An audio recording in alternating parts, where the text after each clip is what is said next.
As I end my time in the White House, I can think of no better message to send to our young people in my last official remarks as First Lady. So for all the young people in this room and those who are watching, know that this country belongs to you, to all of you, from every background and walk of life. If you or your parents are immigrants, know that you are part of a proud American tradition, the infusion of new cultures, talents, and ideas, generation after generation, that has made us the greatest country on earth. If your family doesn't have much money, I want you to remember that in this country, plenty of folks, including me and my husband, we started out with very little, but with a lot of hard work and a good education, anything is possible, even becoming president.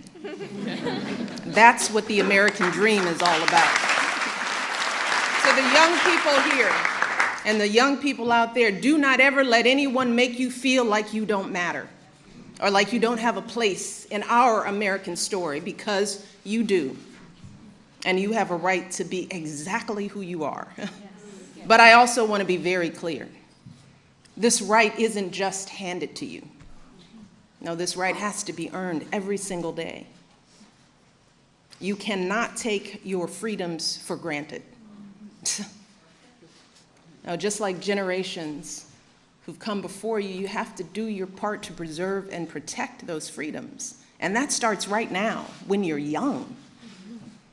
And when you encounter obstacles, because I guarantee you, you will, and many of you already have, when you are struggling and you start thinking about giving up, I want you to remember something that my husband and I have talked about since we first started this journey nearly a decade ago.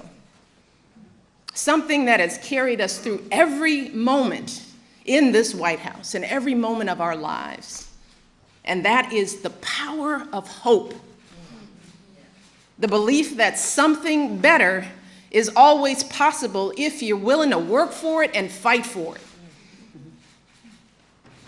It is our fundamental belief in the power of hope that has allowed us to rise above the voices of doubt and division, of anger and fear that we have faced in our own lives and in the life of this country.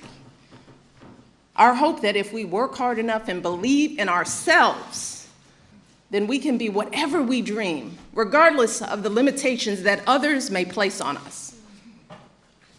The hope that when people see us for who we truly are, maybe, just maybe, they too will be inspired to rise to their best possible selves.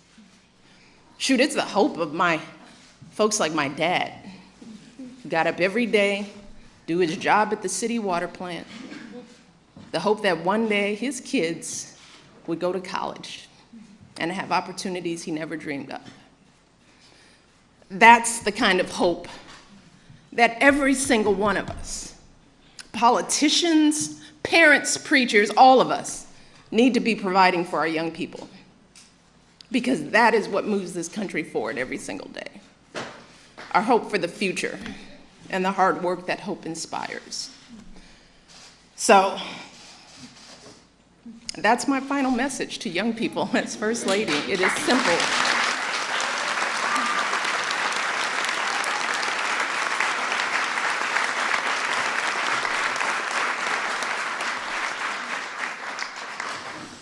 I want our young people to know that they matter, that they belong. So don't be afraid. You hear me? Young people, don't be afraid. Be focused. Be determined. Be hopeful. Be empowered. Empower yourselves with a good education.